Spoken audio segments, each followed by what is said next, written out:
Olá a todos os membros da banca. Eu sou Lucas Martins da Silva Lindo, licenciado em Artes Visuais pela Universidade do Estado do Rio de Janeiro, e hoje vou lhes apresentar meu trabalho de conclusão de curso intitulado Compêndio Mitológico, Catalogação de Mitos e Lendas, produzido sob a orientação da professora Fabiana Alcântara. Assim que chegou o momento de desenvolver a monografia, decidi escolher uma temática com que tivesse familiaridade e também experiência de pesquisa. Sendo assim, decidi trabalhar com mitologias, lendas e histórias folclóricas. Para minha graduação mais recente como bacharel em artes visuais, também pela UERJ, desenvolvi um trabalho final totalmente baseado nesses temas. Ele foi intitulado de Primórdios, a Serpente. E nele eu enxergava a importância cultural e social destas histórias e trabalhava com pontos em comum dentre os contos de diversas culturas ao redor do mundo.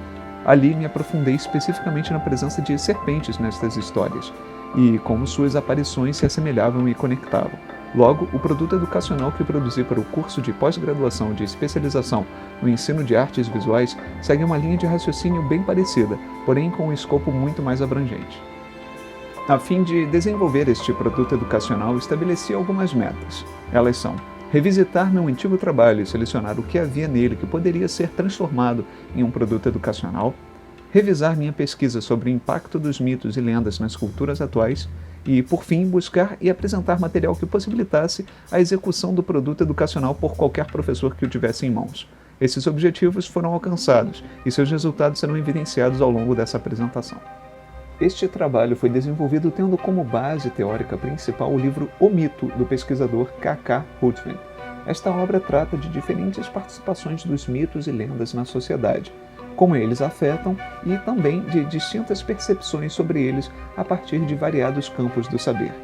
De forma bastante breve, Ruthven apresenta percepções como mitos serem baseados em pessoas reais, derivados de palavras, sendo metáforas para eventos naturais ou explicar rituais, entre outras.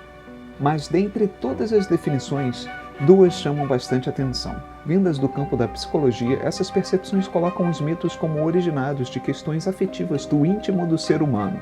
Isso nos possibilita a fácil identificação com estas histórias e com seus personagens a partir dos arquétipos que elas carregam.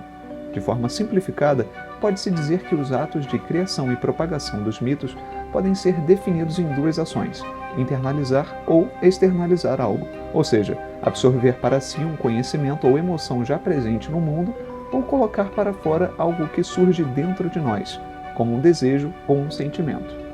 Estas foram as principais percepções e conceitos que moveram o desenvolvimento de meu projeto anterior sobre mitologia e me estimularam a continuar esta pesquisa, criando esse produto educacional. Acredito que são formas complementares de enxergar estas peças eternamente marcantes em nossa história, que se recriam, reencarnam e proliferam, os mitos e lendas. Revisitando meu trabalho anterior e a fonte principal de pesquisa, o livro de Ruthven, o produto educacional pôde ganhar forma. O compêndio mitológico se tornou em um material a respeito de mitos e lendas para auxílio de professores no desenvolvimento de suas aulas sobre este tema. Para isso, ele apresenta a importância e relevância da mitologia, lendas e folclore na cultura, sociedade e no currículo escolar, para então propor uma oficina de trabalho com lendas e mitos de diferentes culturas. Para realizar esta oficina, foi pensado um foco na faixa etária dos anos finais do Ensino Fundamental 2. Esta decisão foi tomada considerando que a temática principal atende às demandas da Base Nacional Curricular Comum de 2018, sendo capaz de colocar os estudantes em contato com manifestações artísticas e culturais tanto nacionais quanto internacionais de diferentes épocas e contextos, e ainda permite estabelecer conexões com outras áreas de conhecimento, como história, geografia e filosofia, e também de colocar em prática as habilidades requeridas pela BNCC.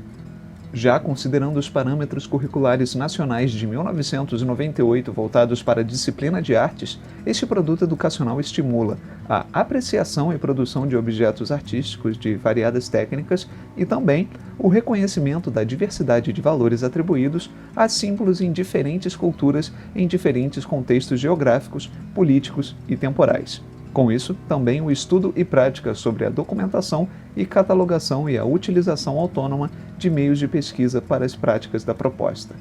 A oficina proposta pelo Compêndio Mitológico foi dividida em 7 etapas diferentes para sua execução, cada etapa com um número diferente de encontros e cada encontro tendo a duração estimada de 2 horas. A oficina proposta se inicia com esta etapa bastante introdutória, com apenas um encontro de 2 horas. Aqui é esclarecido do que de fato se trata essa oficina, partindo da definição dos seus termos-chave: mito, lenda, folclore e mitologia. Mitos, como dito anteriormente, são considerados histórias que têm o propósito de explicar eventos externos a nós, como fenômenos naturais, rituais, etc., mas também dão sentido ao que há de interno no ser humano. Nossos sentimentos, desejos, medos são caracterizados frequentemente por personagens, eventos e locais mágicos, capazes de efeitos incríveis e, em sua maioria, sem uma relação prévia com a realidade, ou seja, não costumam se basear em figuras reais. Lendas, por sua vez, são baseadas diretamente em eventos e personalidades reais da história. Acontecimentos são alterados, aumentados, enaltecidos, dramatizados, até que os fatos se misturem com ficção e se tornem difícil a distinção entre o que é real e o que não é.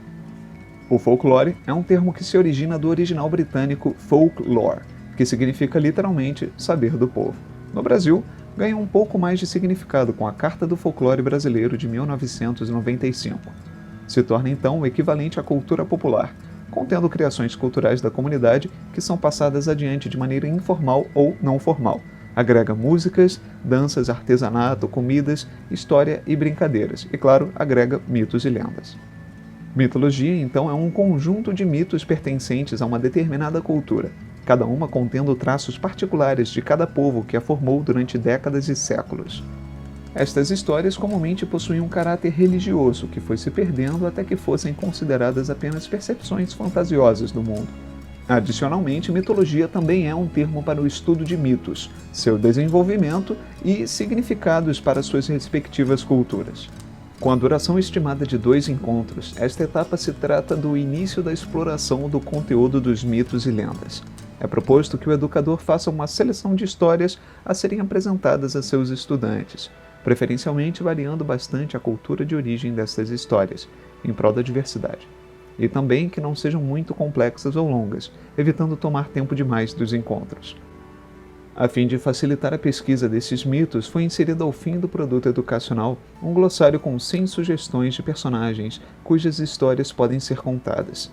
Todos organizados em ordem alfabética, com ao menos um personagem para cada letra do alfabeto e de origens culturais distintas, tendo mitos gregos e romanos, egípcios, nórdicos, celtas, chineses, japoneses, aborígenes, brasileiros, inuites, entre outros. A apresentação dessas histórias pode variar conforme a necessidade e condições do espaço, mas é sugerido um estímulo visual para ajudar a captar a atenção dos estudantes.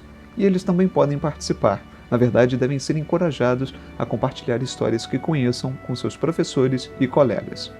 Com apenas um encontro, esta é uma etapa que visa aperfeiçoar a percepção da presença das histórias mitológicas em nosso cotidiano. Elas não estão somente presentes em livros voltados a essa temática, nem mesmo se mantêm presas a tradições orais. Elas se alastram como temas principais e referências em produtos de literatura, filmes, séries, quadrinhos, jogos, obras de arte, propaganda, entre muitos outros materiais. Fazem parte da nossa cultura visual e de nosso consumo frequente. Saber reconhecer estas presenças se torna útil não somente para esta oficina proposta, mas também há de servir como informações que se conectam com múltiplas áreas de conhecimento. Esta também é uma etapa que conta com a livre participação dos estudantes, compartilhando de seus próprios avistamentos e descobertas, mas também são apresentados aqui alguns exemplos que podem ser utilizados pelos educadores durante a aula. O mural de Oscar Gonzalez, ou Guache, com seu trabalho sobre animais totêmicos. Um dos trabalhos de Fábio Martínez, ou Curió, protagonizado por seres de aspecto místico, estabelecendo interações diretamente com a humanidade. Também diversos exemplos de personagens da cultura pop baseados em figuras mitológicas.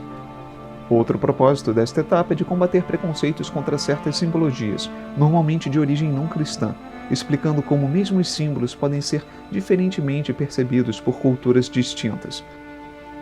Para exemplificar, são apresentados 2 casos de preconceitos contra obras de arte brasileiras: a obra Entidade, de Jaider Esbel, e a Híbrida Astral, Guardiã Brasileira, de Crioula, ambas com representações de serpentes como símbolos de teor positivo, como de proteção, que ainda assim passaram por repercussões extremamente negativas.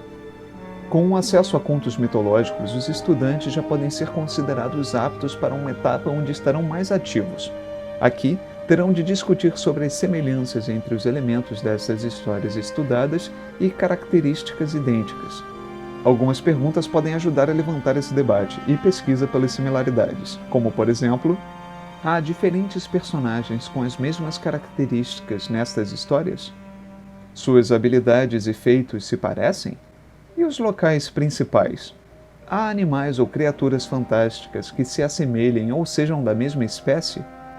As entidades representam os mesmos elementos e conceitos? Há objetos e símbolos com o mesmo propósito ou aparência? A partir disso, é recomendado que se faça uma lista com os pontos em comum encontrados.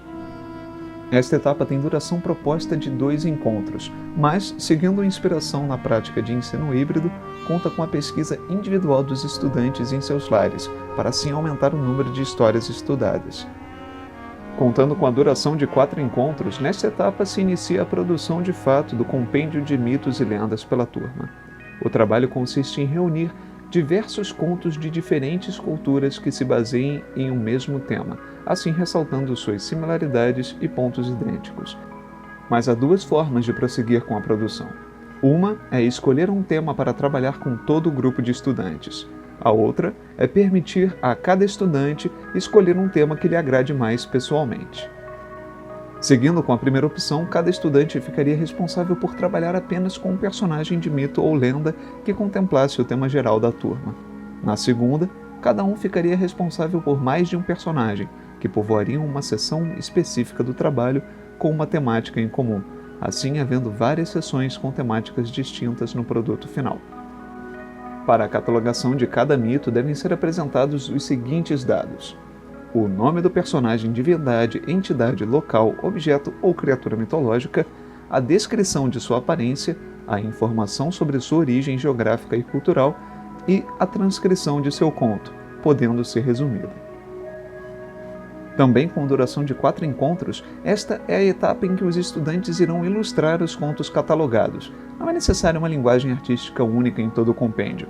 É possível permitir aos estudantes que utilizem de qualquer linguagem artística que seja de sua preferência, podendo contar com representações em desenho, pintura, escultura, colagem, fotografia, gravura, entre outras, assim criando um trabalho com bastante variedade técnica, apenas sendo necessário que determinadas produções sejam registradas fotograficamente ou digitalizadas para serem incluídas no compêndio.